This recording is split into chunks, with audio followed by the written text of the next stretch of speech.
The human female orgasm has attracted great interest from many evolutionary behavioral scientists. Several hypotheses propose that female orgasm is an adaptation. First, human female orgasm has been claimed to create and maintain the pair bond between male and female by promoting female intimacy through sexual pleasure. Second, a number of evolutionists have suggested that female orgasm functions in selective bonding with males by promoting affiliation primarily with males who are willing to invest time or material resources in the female. Third, female orgasm has been said to motivate a female to pursue multiple mates to prevent male infanticide of the female's offspring and or to gain material benefits from multiple mates.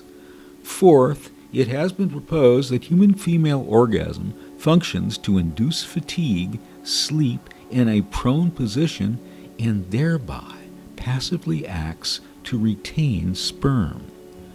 Perhaps the leading functional hypothesis is that human female orgasm is a female choice adaptation designed to manipulate sperm competition and promote conception with males of high quality.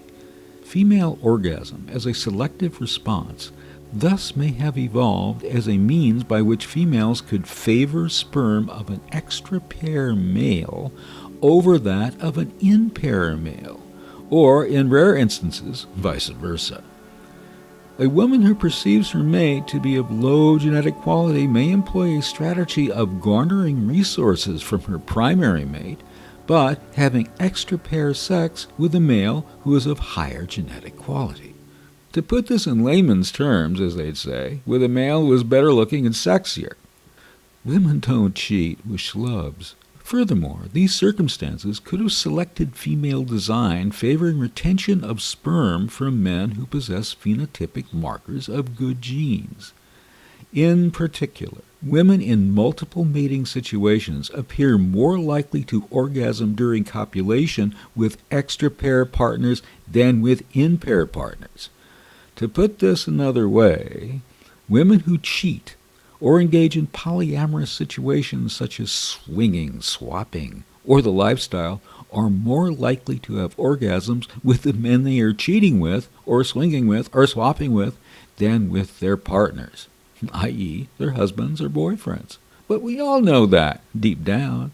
Every man with a girlfriend or wife knows that, deep down. And every woman in a relationship knows that. This is what motivates women to have sex outside of the relationships they are in. They do it to have orgasms. And on how incredible the female orgasm can be, we will have lots more to say later. Just as an aside on the subject of research into orgasms, in the context of a study conducted at the University of New Mexico, one woman reported that she never orgasmed but faked 100% of the time, while her partner reported that she orgasmed 100% of the time and never faked. Only a single feature significantly predicted faked orgasm: female non-exclusivity. Women who tend to act in less exclusive ways with their mates, e.g. flirted with other men or neglected their partners at social gatherings, tended to fake orgasms more than other women. Interesting. A marker of male mating advantage in a variety of species may be fluctuating asymmetry, which is asymmetry of the two sides of bilateral characteristics. For example, wings, fins, hands, feet, or ears, for which the sign difference between the two sides have a population mean of 0 and are normally distributed. Because the two sides of such characters, ears for example, are not controlled by different genes, it is thought that fluctuating asymmetry represents imprecise expression of underlying developmental design because of developmental perturbations, developmental instability. In a range of species, individuals' fluctuating asymmetry negatively predicts their fecundity, growth rate, and survival, For example, in a species of bird, individuals with wings of an unequal size are less likely to survive, so girl birds of that species are less likely to mate with them. Fluctuating asymmetry may be a marker of male mating success in humans as well. Men who possess low fluctuating asymmetry, who have left and right ears, hands, and feet of the same size, tend to be judged more attractive than other men. Moreover, they tend to have had relatively many sexual partners, to have had more extraparasexual relations, and to have had sex with women after shorter courtship, i.e., period of dating. In other words, women are more likely to jump into the sack quickly with more symmetrical guys, to those guys who have low fluctuating asymmetry. Who knew? If low fluctuating asymmetry is a marker of male quality, independent of any investment he might provide, and human female orgasm is a conditional response that has been designed to favor males who possess markers of quality, equal size ears, for example, then women should orgasm during copulation with men who possess low fluctuating asymmetry more often than with men who do not. So is this, in fact, the deal? Guess what? It is. Women with men of relatively low fluctuating asymmetry did not simply have more reported orgasms in general than other women.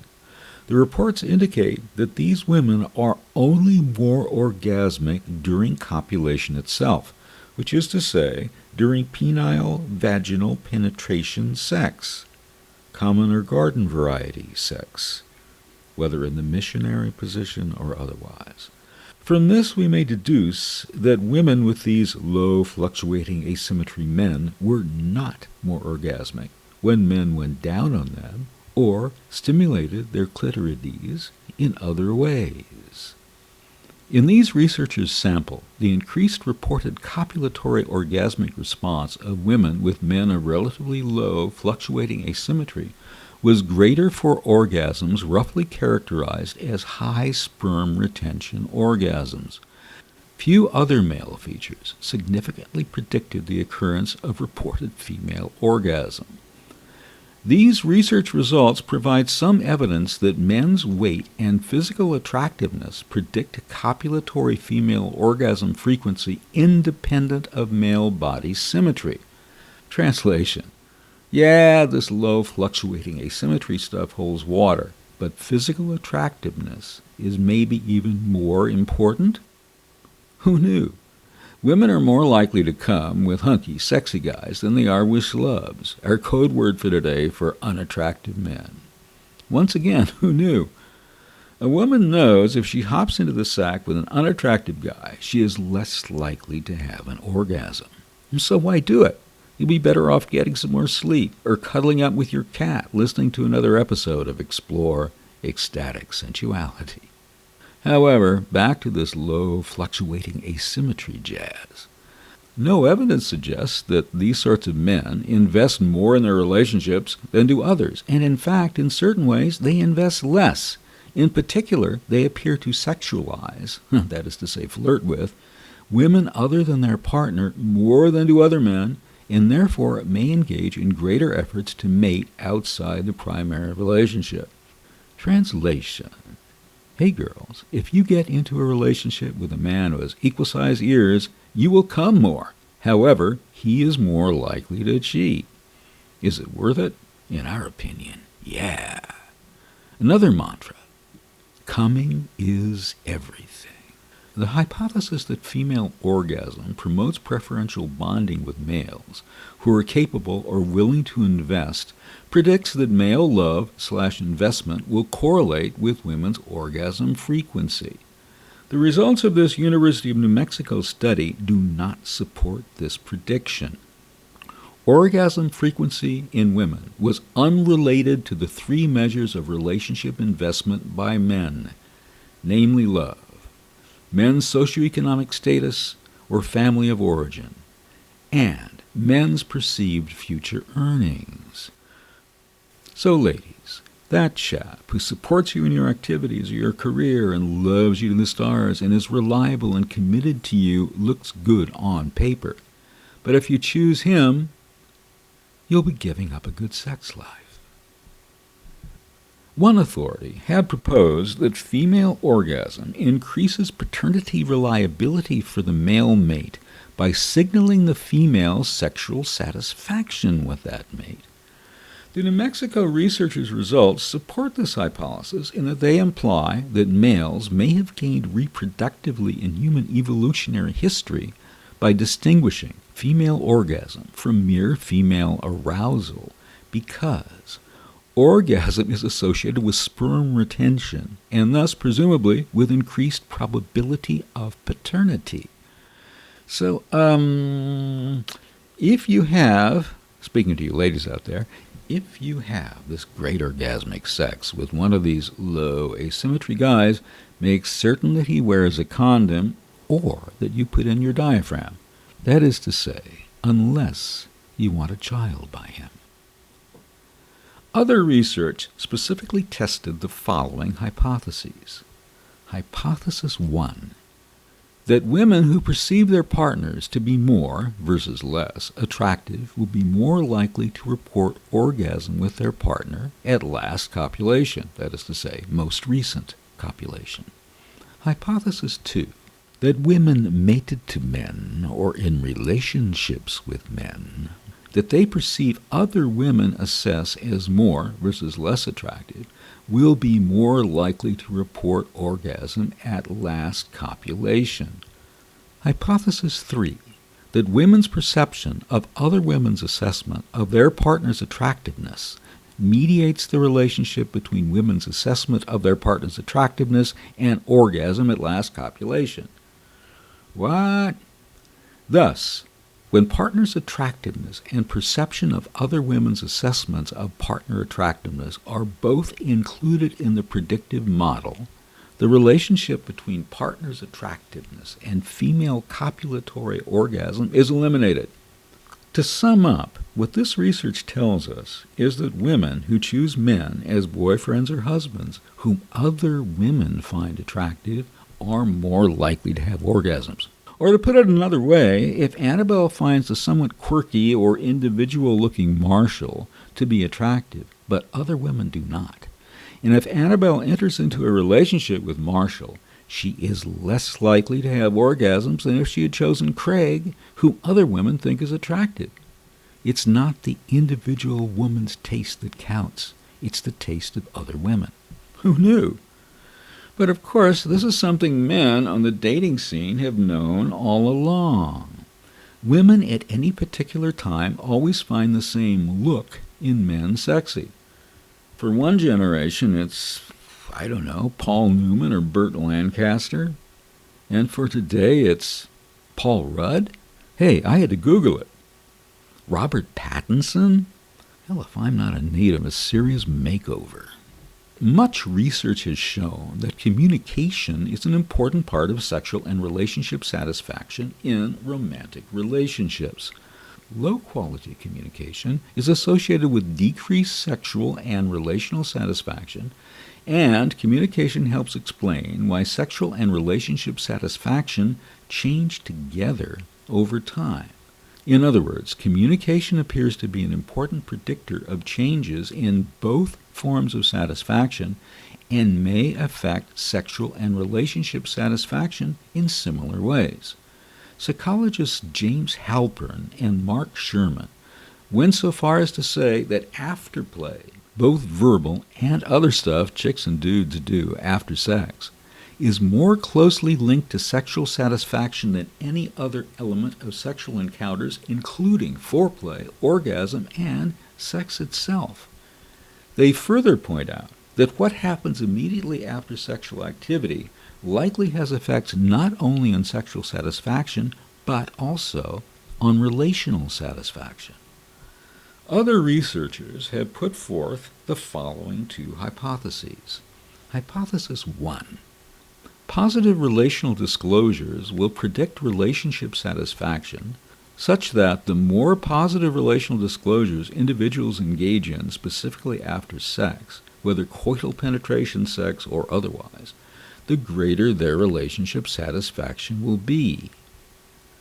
These researchers' findings, curiously, positive relational disclosures after sex were not associated with relationship satisfaction.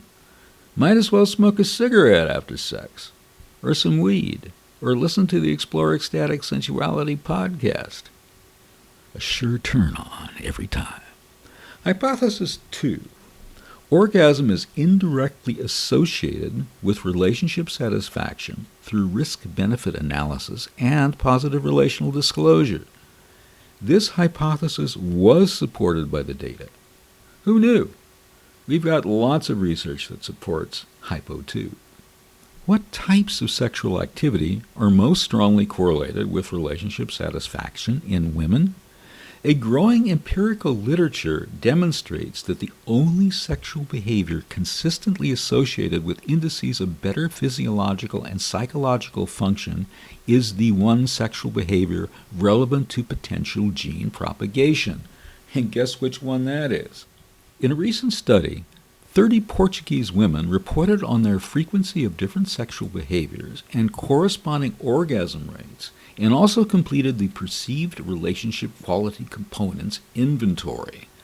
As hypothesized, frequency of penile vaginal intercourse correlated positively with PRQC dimensions, which are satisfaction, intimacy, trust, passion, love, and global relationship quality. Non-coital sexual behaviors with the partner were uncorrelated with the PRQC dimensions, which is to say, with relationship quality components. I guess all my listeners know what those sexual behaviors are. Which is curious. We've talked about oral sex in a number of episodes and have reported on some studies that say cunnilingus is what women want the most. However, as far as relationship satisfaction is concerned, for women having their boyfriend or husband go down on them is not the ticket, even if it is more likely to make them come. Just for the record, masturbation frequency was inversely associated with love. In other words, women who masturbate have less love in their relationship. Penile vaginal orgasmic frequency correlated positively with all PRQC dimensions: satisfaction, intimacy, passion, love, and global relationship quality. Penile vaginal intercourse consistently was inversely associated with masturbation frequency, which makes sense. I'm surprised they even needed to research this. Other research, this time done in the Czech Republic, had similar results, namely, penile vaginal intercourse frequency and vaginal orgasm consistency are associated with indices of greater intimate relationship adjustment, satisfaction, and compatibility of both partners. Sexual compatibility was independently predicted by higher frequency of penile vaginal intercourse and greater vaginal orgasm consistency.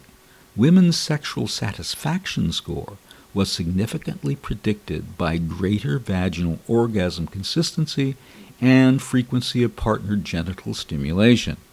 Men's satisfaction score was significantly predicted by greater intercourse frequency and any vaginal orgasm of their female partners.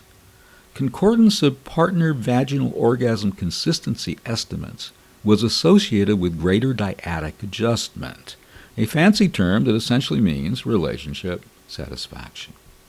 So here is a new mantra for the Explore Ecstatic Sensuality podcast. Couples who come together, love together.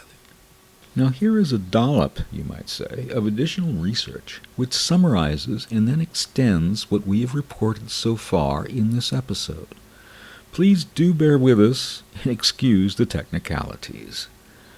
Stimulation of the clitoris, distal vagina, and proximal vagina/cervix is conveyed through different peripheral nerves. Deep vaginocervical stimulation activates the vagus alone, among others, and activate different regions of the somatosensory cortex of the brain. A French woman once told me, "You don't fuck with your brain." Alors, incroyable! Well, she was wrong about lots of things. The orgasms induced by clitoral stimulation and by penile vaginal intercourse differ in important ways, including indices of psychological and physical health and sexual function and relationship satisfaction being associated specifically with penile vaginal intercourse, that is to say, with fucking.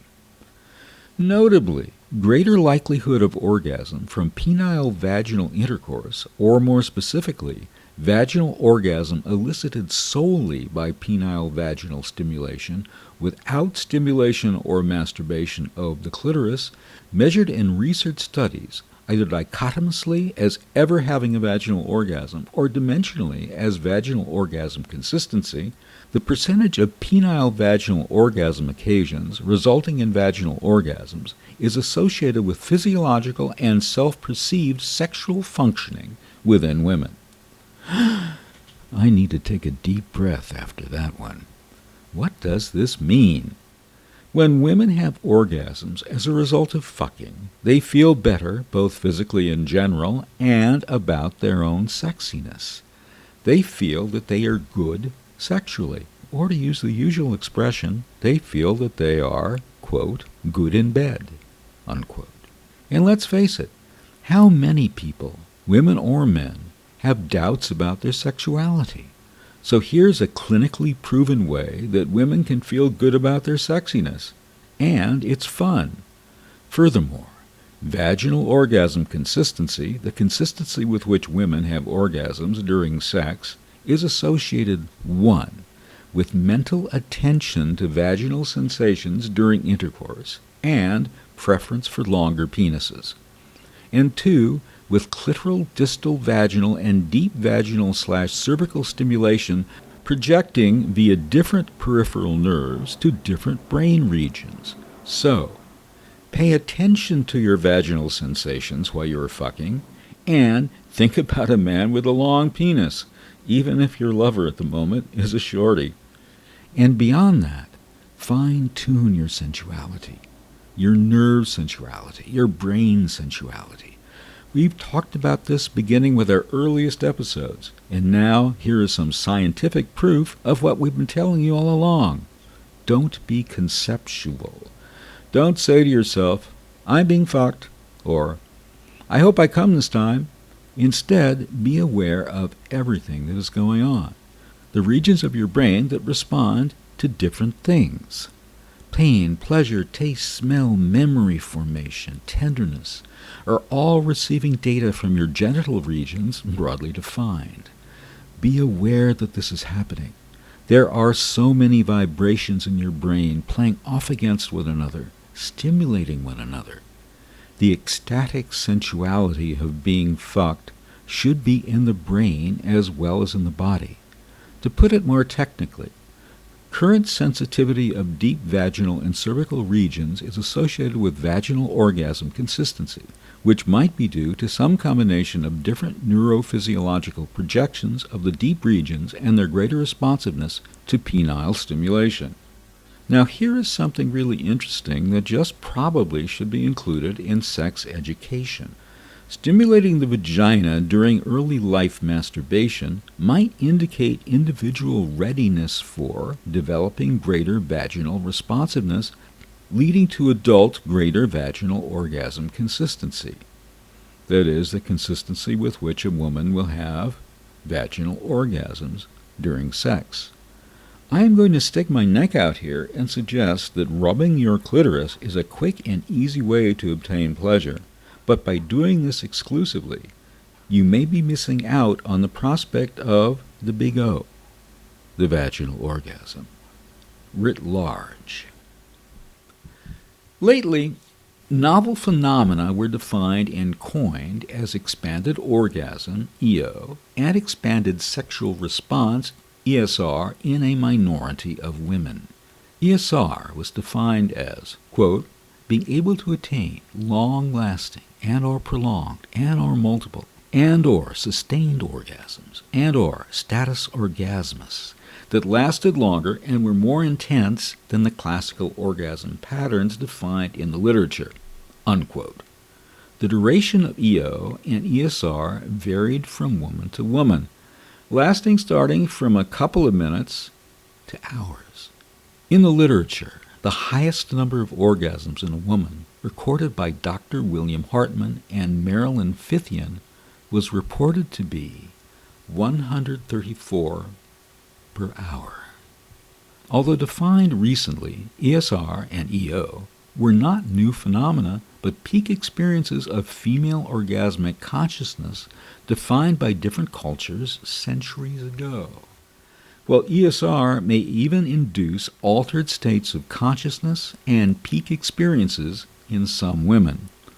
Some researchers have described female orgasm as neurohormonal reaction of smooth muscle organs and contraction homologous of ejaculatory muscles. Spastic vaginal contractions occurring at high tension levels. Reflexive sensory motor response involving genitopelvic contractions. Reflexive sensory motor responses to sexual stimulation. Release of vasoconcentration and myotonia from sexual stimulation. Altered states of consciousness, this definition being that of Richard and Julian Davidson in their book, The Psychology of Consciousness. Psychic phenomenon, a sensation, cerebral neuronal discharge, elicited by the accumulative effect of certain brain structures of appropriate stimulation originated in the peripheral erogenous zones. This being the definition of Hele Elzate in her article, Vaginal Eroticism, a Replication Studies, in which, incidentally, she denied the existence of the G. Grafenberg spot. Complex experiences of genital changes, changes in skeletal muscle tone / semi-voluntary movements, cardiovascular / respiratory changes. Sudden, intense sensation just prior to genital pelvic contractions. This is the definition of Sherry Hite in her once famous book, The Hite Report. Acme of sexual pleasure, with rhythmic convulsions of the body of perennial reproductive organs, cardiovascular and respiratory changes, release of sexual tension. Orgastic potency, capacity to surrender to flow of biological energy, capacity to discharge the dammed-up sexual excitation through involuntary pleasurable convulsions of the body. This is the definition of Wilhelm Reich in his book, The Function of the Orgasm, Economic Problems of Biological Energy. When we look at the nature of female orgasm, although there are similar patterns to male orgasm, it seems to be very different than male ejaculation depending upon the woman experiencing it. In a classical single female orgasm, there seems to be different patterns contributing to the bodily changes, whole body changes. Tachycardia, elevated blood pressure, hyperventilation, sweating, extension of some muscle groups, e.g. legs and feet, muscle tension, sex flush, vasodilation of the cutaneous arterioles, and increased venous blood pounding, and so forth. Genitopelvic changes, erection of clitoral complex and glans clitoris, enlargement of the G-spot area and urethral sponge, lubrication, involuntary contraction of vagina, uterus and cervix, voluntary / involuntary contraction of pelvic floor muscles, PC muscles, involuntary contraction of anal sphincter, etc. Psychological changes. Relief of tension, discharge feeling, decrease of anxiety, happiness, euphoria, relaxation, fulfillment, subjective feeling of getting rid of electrical and muscle tension, altered states of consciousness, and so forth. As measured by Masters and Johnson, the contraction duration of genitopelvic area occurs at 0.8 second intervals. Although males have a refractory period after one orgasm or ejaculation to become erect again, it has been well documented that females have the capacity to continue having multiple climaxes if they are stimulated continuously and properly. As described by Masters and Johnson way back when, Some women can attain an orgasmic state which may last for 43 seconds, coined by them as status orgasmus. In some women who have developed ESR, multiple orgasms and status orgasmus can vary in duration and a number of minor orgasms they contain in the train of orgasmic pattern. Lately, such prolonged orgasms and the methods how to attain them have been published in many books and articles. Status orgasmus may now be defined as the continuous form of blended orgasms and or clitoral vaginal orgasms that last for starting from 1 minute to 10 to 15 minutes or more. During status orgasmus, a continuous orgasmic state is experienced, notwithstanding which relatively few women are believed to achieve this status orgasmus state. Now we have to pause for a second and say that I think a lot more women do. They just don't talk about it. They just do it. They don't talk about it. Status orgasmus can be seen in vaginal and clitoral orgasms. However, it is mostly seen as an expanded, extended form of blended orgasms in which both clitoral and vaginal orgasm reflexes are triggered at the same time. Similar orgasmic states and full-body orgasms are also defined in tantric literature. The duration may change from woman to woman. Status orgasmus was first defined by Masters and Johnson as lasting for 43 seconds in a woman in 1966. Today, it is estimated the status orgasmus continues for 1 to 2 minutes, while it may last for 10 to 15 minutes. A prolonged and extended orgasmic state which ends by a giant orgasm, big O, that gives a great relief and satisfaction at the end. Clitoral stimulation is the main source of sensory input for triggering a female orgasm. Glans clitoris, which contains nearly 8,000 nerve endings, can trigger an orgasm when stimulated manually by friction, vibration, cunnilingus, or indirect penile thrust stimulation in most women. Well, we've seen that questioned.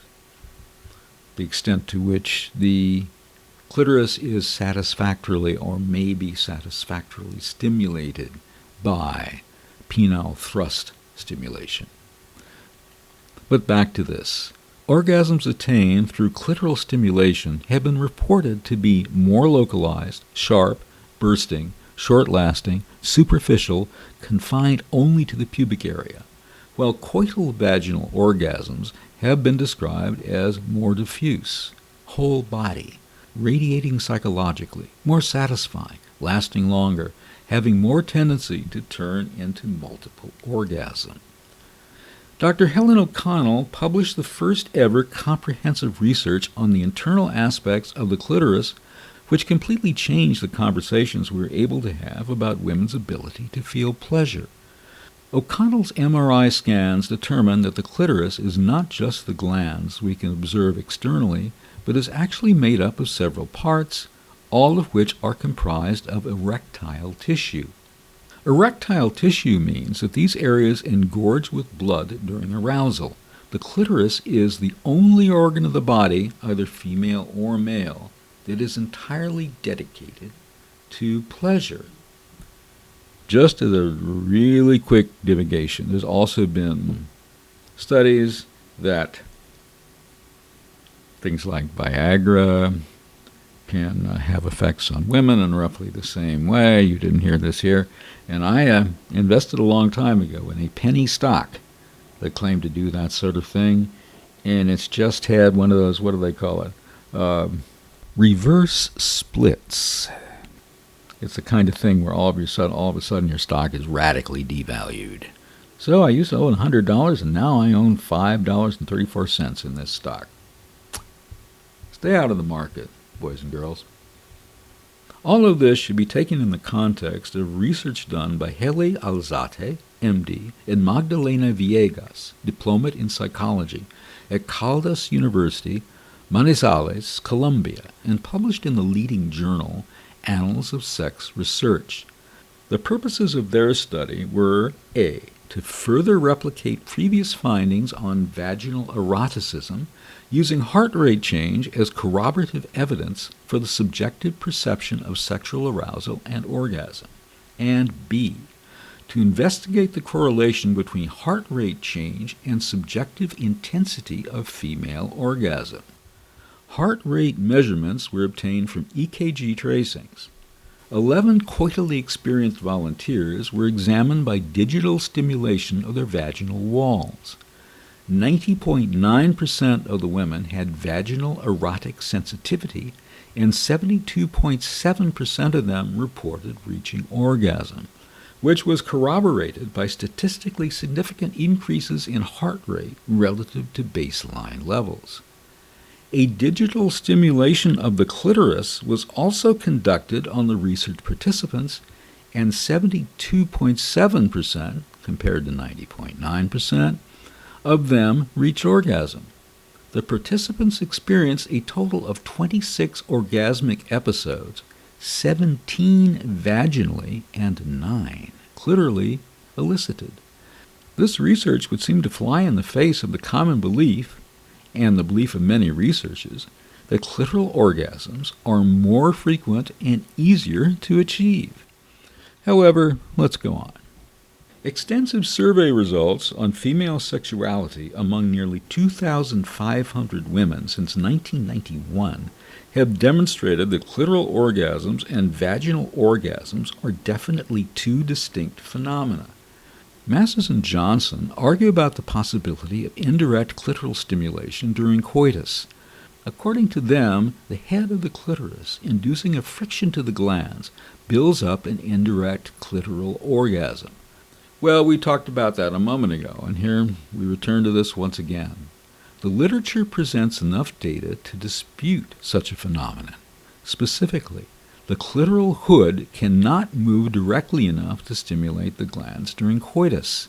If some deep erectile structures of the clitoris, such as bulbus or crus, are stimulated as well, this sensory input will not be carried by pudendal nerve because most of the deep structures of the clitoral complex are innervated by the pelvic nerve, which may cause another type of clitoris pelvis orgasm, which is not exactly the same as glans pudendal nerve orgasm. Most of the descriptions of each type of orgasm in the literature are very different in terms of their physiological, neuropharmacological, and psychological effects.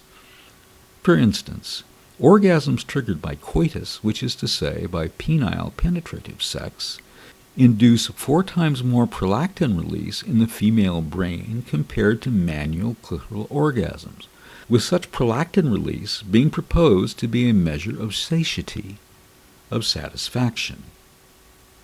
Interesting.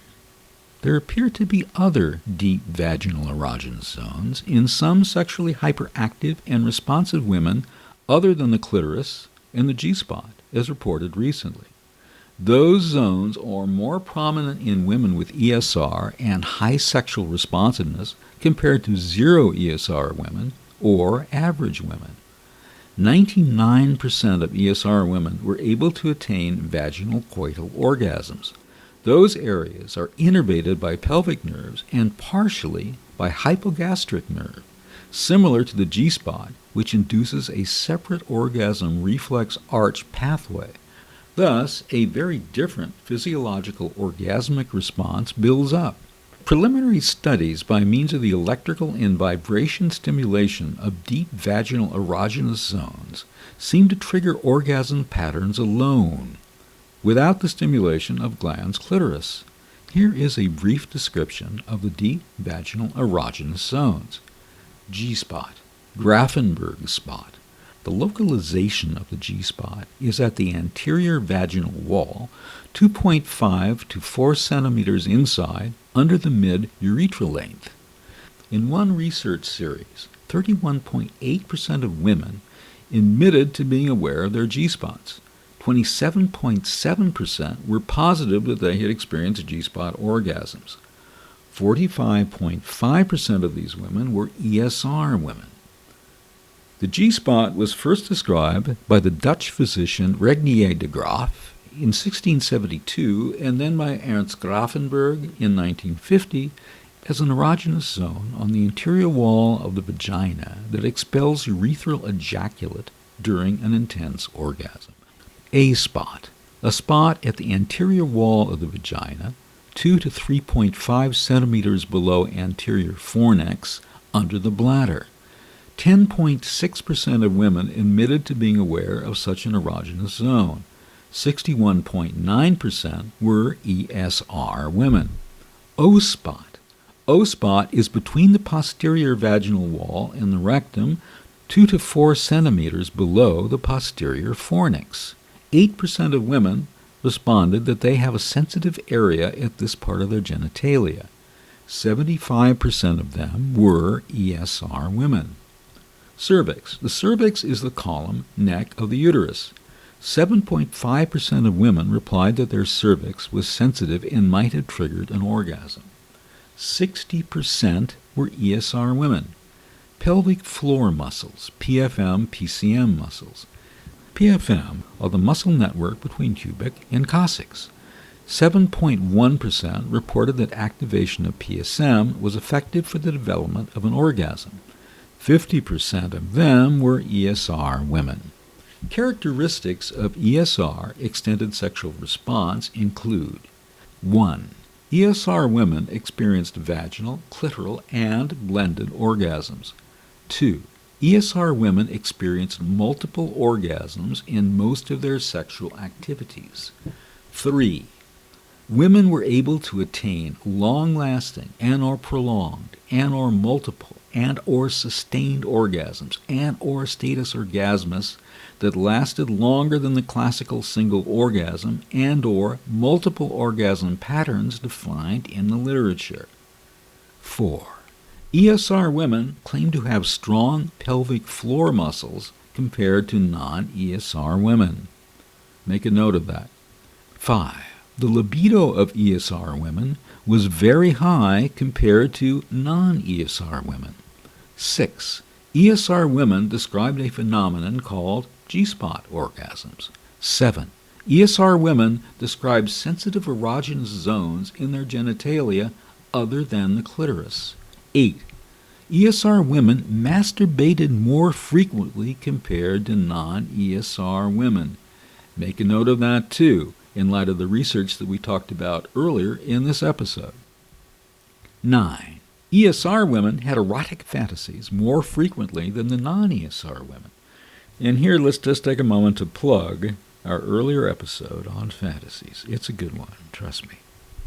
10. ESR women admitted to having a form of altered states of consciousness during some of their prolonged orgasms and/or status orgasmus. If there are, as research has shown, 6 orgasmic pathways to trigger an orgasm, then female orgasm can be triggered in 63 ways. Among them, 57 would be blended or ESR orgasms. This theory may explain why female orgasms are so diverse, and why it is very difficult to understand and explain the patterns of female orgasms. If I may be permitted a brief aside, this reminds me of something I was ruminating about in my recent episode on ancient tantric sex rites. Ancient tantric scholar Shahidullah observes, in accordance with the mystical language of the Doha Kosas, we may explain Maithuna, orgasm, as the union of lotus, Padma, and thunder, Vajra, as realization of the state of emptiness, Vajra equals Sunya, in the plexus of the cerebral nerves, Padma. We may understand girl as emptiness, but can one not turn that around and say that if woman is emptiness, she, unlike man, is every possibility, contains every possibility, and therefore is infinite? Woman, absolutely unlike man, is capable of experiencing infinite sexual pleasure, an infinite number of types of orgasms. When we speak of emptiness, the word which comes immediately to mind is the oft-used philosophical term, the void. For French philosopher Alain Badiou, who was influenced by Jacques Lacan, reality is grounded on a void of inconsistent multiplicity, which is at once void and excess. This would not be Badiou's view, nor Lacan's certainly. However, one might suggest that woman is such a void of inconsistent multiplicity, which is both void and excess, a divine excess, an infinite excess, a cosmic excess. In expanded orgasms, or ESR orgasms, more pleasure input is carried through many loci in many pathway systems, such that at least 2 or more orgasm reflex pathways are activated at the same time, while many other loci and pathways carry lots of supplementary information into the brain, such that orgasmic response is stronger, more intense, prolonged, and more pleasurable, lasting for from a couple of minutes to tens of minutes or even hours. This is just like the opening of the doors of perception, namely, opening the doors of orgasmic perception and orgasmic consciousness. In ESR orgasms, the intensity, duration, and pleasure increases by time and by the course of the orgasmic train, as described by many women. For example, the 15th orgasm is much more intense and prolonged than the 5th orgasm, once the orgasmic train commences and continues. Many women have described transcendental, mystical, altered states of consciousness experience during an expanded orgasm or an ESR orgasm, which is a proof that ESR orgasms are novel doors opening to another orgasmic consciousness, which lasts for a very long time, compared to classical single orgasms recorded in the literature. Female orgasm has in fact been defined as a form of altered state of consciousness by many researchers. Patricia Taylor wrote a PhD thesis entitled An Observational and Comparative Study of Practitioners of Expanded Orgasm, an investigation of an effective and accessible path to transcendental states of consciousness at the International University of Professional Studies, Maui, Hawaii. Dr. Taylor classified her cases into 4 dimensions as physical, mental, emotional, and spiritual. Taylor's cases described a deep experience of altered states of consciousness such as more pleasure, deep relaxation, heightened sensations, increased energy, temporary pain relief, energy expanding out of body, deep relaxing abdominal breathing, increased clarity and creativity, acceptance of the self and others, extrasensory perception, ecstasy, mystical experience, divine feelings, feelings of divinity, increased awareness of the body, mind connection and integration, psycho-spiritual birth and death experience, loss of illusion of spatial separation, loss of spatial dimensions, loss of sense of time, personal boundaries dissolving and merging with the divine, cosmic emptiness and void, sharing with the partner, compassion, sense of fulfillment, and more. Here is a description of her orgasms by a medical doctor who had been practicing Kegel exercises, namely repeatedly contracting and relaxing the muscles that form part of the pelvic floor since she was 16. Also the year of her first sexual experience. And we quote her, "During my orgasms, I depart from everything around. It is a total depersonalization. I just feel myself. I even forget myself. Only my voice and screams stay. In status orgasmus, which are my best to be satisfied, the pleasure increases gradually.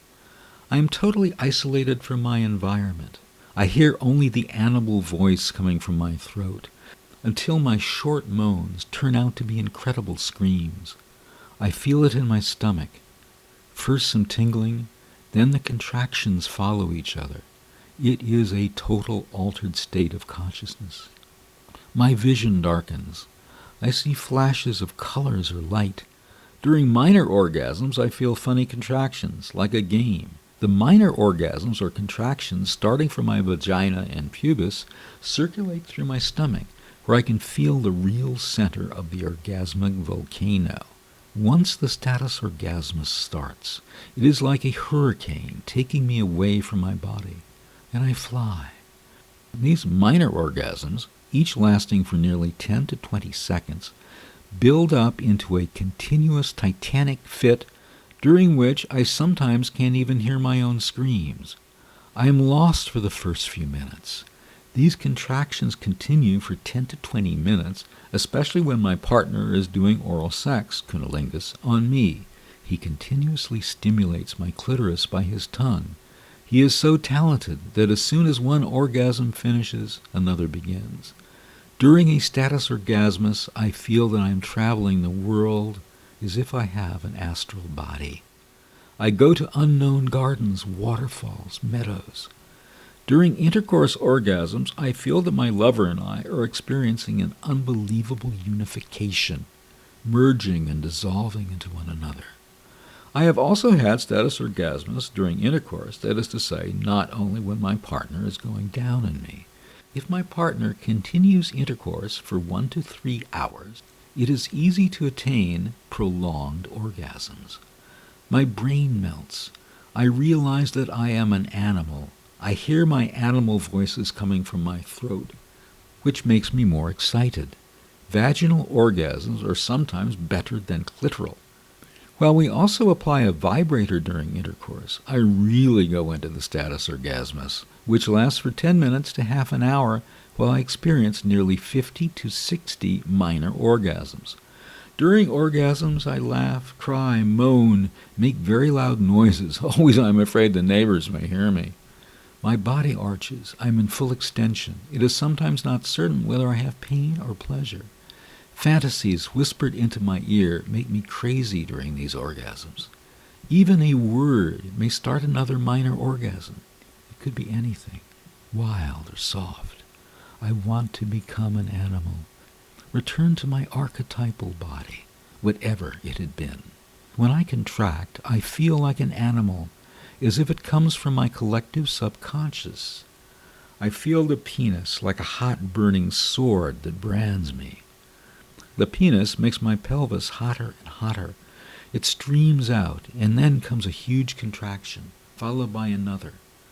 Status orgasmus is very satisfactory for me compared to other orgasms, like the ones due to clitoral or vaginal stimulation alone.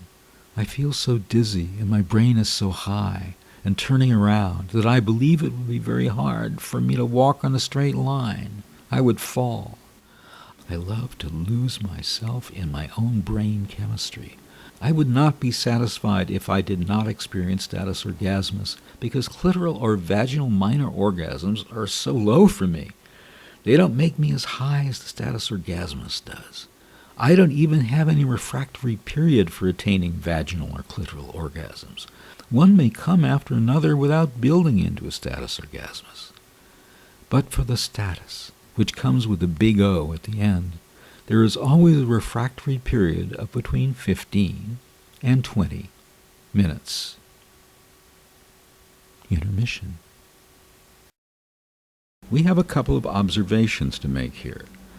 First, everyone intrigued by this should refer back to our episode on synesthesia, which also suggests ways in which you can develop synesthesia yourself.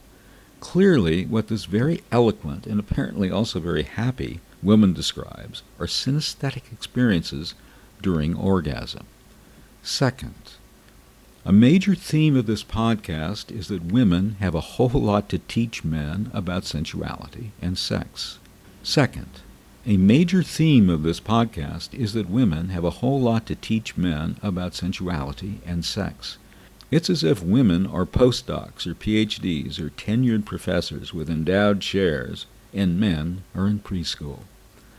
No, men will never be able to have the experiences women have in terms of orgasm.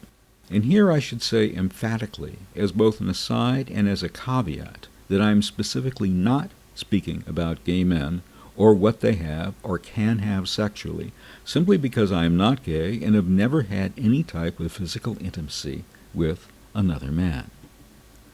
That having been said, here at Explore Ecstatic Sensuality, we believe specifically in orgasmic consciousness. We did not use that expression in our most recent episode on Tantra, but we are using it now. Many of the ancient texts grouped under the rubric of Tantra explain that sex is a way, even the only way, to achieve a high spiritual state. Call it Buddhahood, call it enlightenment, call it nirvana, call it what you will. But we are choosing to call it orgasmic consciousness. It is a mental/physical state of pleasure, of creative, compassionate, sharing, loving pleasure.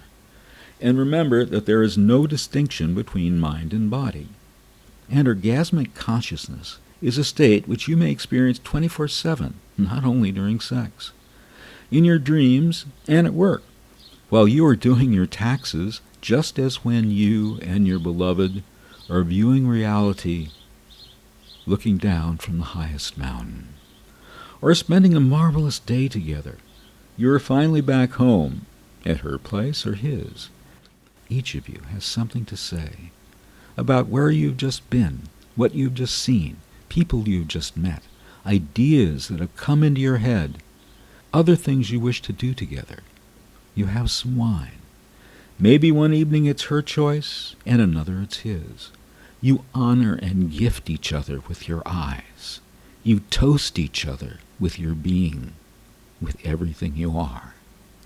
Her eyes say, "Caress me now." He looks at her. She feels his look in the totality of her being. Suddenly, mouths delighted with wine, that indescribable moment when tongues are darting back and forth. You're the sort of couple who allow yourselves to do this in public, and you know that it's a turn-on for other people. You're proud of that. You know that is what they want. You hope that is what they do. But now you are doing it just between yourselves. Her hand touches the side of your neck. This moment of tongues darting back and forth, lips touching, caressing, is so encompassing of the very best in life that, in a certain way, there is no need for more. Except there is. A more that has and needs no definition. A more that extends to the far limits of your souls. A moment that has no finitude. Sensual love. Orgasmic consciousness love. Better than this, there is nothing. I will